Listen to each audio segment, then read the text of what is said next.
2020, as well as your parents, your teachers, and everyone who helped you get to this day. I never imagined I'd be giving a commencement speech with no live audience from my backyard, but it's giving me a much deeper understanding for what our YouTube creators go through.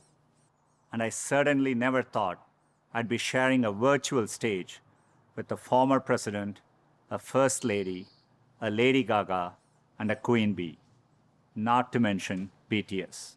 I don't think this is the graduation ceremony any of you imagine. At a time when you should be celebrating all the knowledge you've gained, you may be grieving what you've lost. The moves you planned, the jobs you earned, and the experiences you were looking forward to. In bleak moments like these, it can be difficult to find hope. So let me skip right to the end and tell you what happens. You will prevail. That's not really the end of the speech, so don't get too excited. The reason I know you'll prevail is because so many others have done it before you. 100 years ago, the class of 1920 graduated into the end of a deadly pandemic. 50 years ago, the class of 1970 graduated in the midst of Vietnam War. And nearly 20 years ago, the class of 2001 graduated just months before 9/11.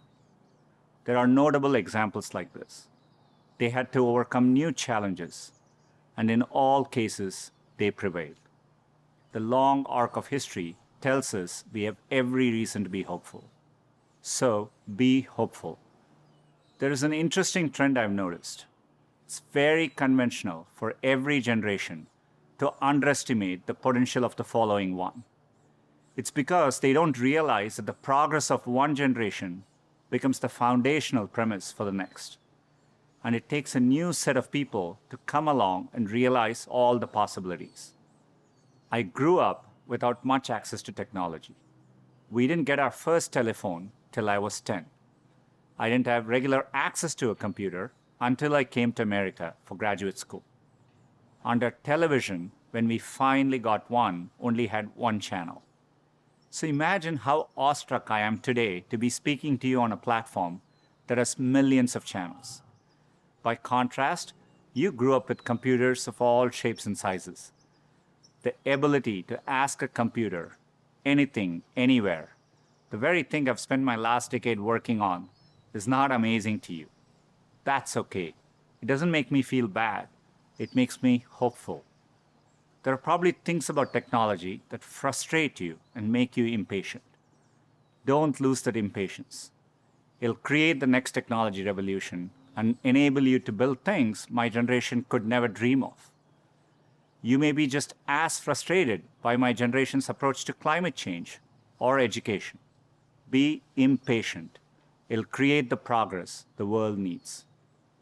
You will make the world better in your own way, even if you don't know exactly how. The important thing is to be open-minded so that you can find what you love. For me, it was technology. The more access my family had to technology, the better our lives got.